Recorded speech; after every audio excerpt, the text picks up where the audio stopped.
This is Jazz Paladin here, doing something a little out of the ordinary. While many of you are accustomed to my written reviews of 4-board games, I have virtually never done a video review due to my lack of proper environment and equipment. However, a special circumstance gives me good reason to alter my normal review format, to talk about something truly special, as my favorite board game of all time is getting a new print run on GameFound, along with a slew of other materials. That game is Uprising, Curse of the Last Emperor. For the uninitiated, I will leave links to my previous written reviews on the game here, so I don't have to waste too much of your precious time. But in quick summary, Uprising is a fully cooperative fantasy 4X board game, similar to games like Warcraft or Age of Empires if compared to video games, or Twilight Imperium or Eclipse for a more appropriate board game equivalent. Needless to say, the small dev team at Nemesis Games made what was to become my favorite game of all time, which initially came as quite a shock to me given the fact that this was literally the first time they had ever produced a game during their first crowdfund circa the year 2020.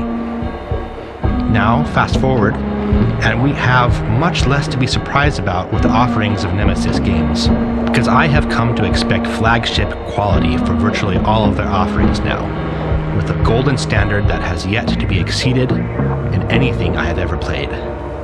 Now I know for sure that there are plenty of new upgrades planned for the new Uprising crowdfund. A big box storage solution for all the content, more quests, more baddies, and more items.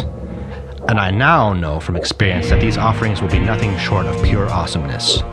But for now, as an appetizer, I have been offered the glorious opportunity to partake in trying another new feature coming to the world of Azul.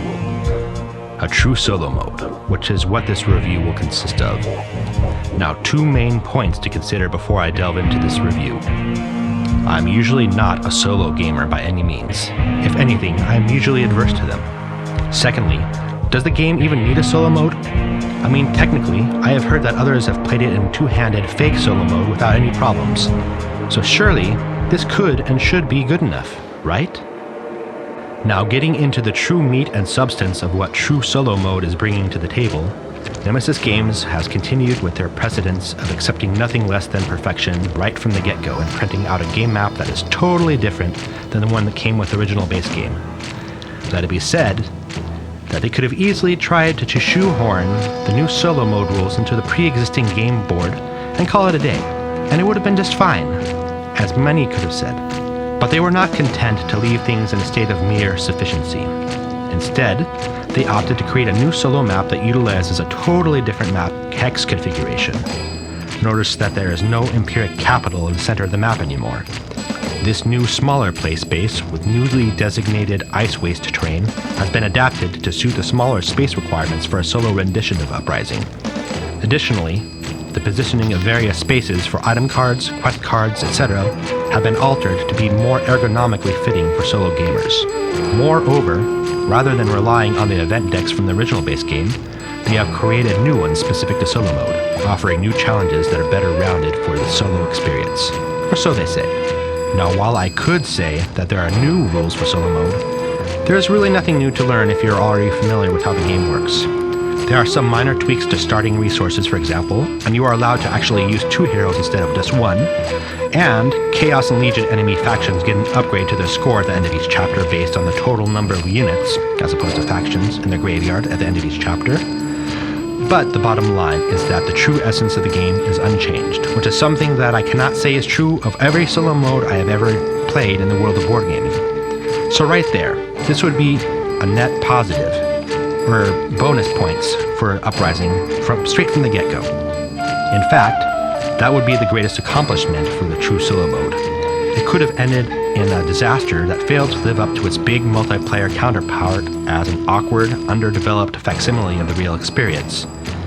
It is not the case at all, however, with one minor exception. Now that exception is the new solo mode makes it impossible to utilize the newer Titan faction if you also happen to have the Titans of the First Age material expansion. So out of a total of 10 playable factions, 1 is rendered inoperable for this conversion, but this design choice makes sense as the Titans themselves are a bit of an anomaly in their mechanics in the original game. A smaller map renders their normal methods of resource acquisition sterile, as they benefit greatly from having a full spread of hexes on the board. So this design choice to leave them out of the running for solo mode doesn't come as a surprise for me. But should this be considered a deal breaker? Absolutely not. You still get a game where 99% of the material stands ready to be used as the game creators originally intended. Now, I mentioned that under normal circumstances I am not a solo gamer at all. There have been a few notable exceptions here and there, but for the most part I usually prefer a wholly social experience. And I know I mentioned hearing others have utilized the original game, playing two-handed solo mode, but that wasn't for me. But does that mean I haven't ever wanted to play Uprising solo? You see, every year there comes a time where I need a great reset to fix my fatigue from learning to play so many new board games within a 365-day span. Uprising, as a consequence, is typically left out on my table to play day in and day out when fall hits. But then there inevitably comes a period of 1 to 2 weeks where my wife is away on a business trip during that time of every year, which leaves me by myself staring at Uprising ready on my table but rendered unplayed for the 2-week period. I often think to myself each time I see it after the kids go to bed, I wish I could play this, but instead end up turning away in dismay since I typically don't like playing two-handed solo styles. Now the situation has been fully remedied. I can look forward to many fun-filled evenings with this new mode once fall and winter gets here. To get back to the question of whether or not Uprising needed a true solo mode, the answer is in some ways no.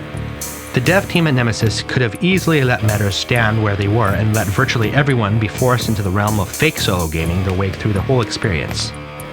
But the dev team has never been known to slack on even trivial matters in my experience, which is why I can officially gush over yet another one of their products.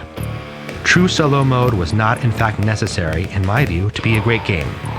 But the fact that they went through the extra mile to make something happen for those of us who never would have considered playing a fake solo mode, make it all the more special, because now I have a real cure for my annual fall boredom.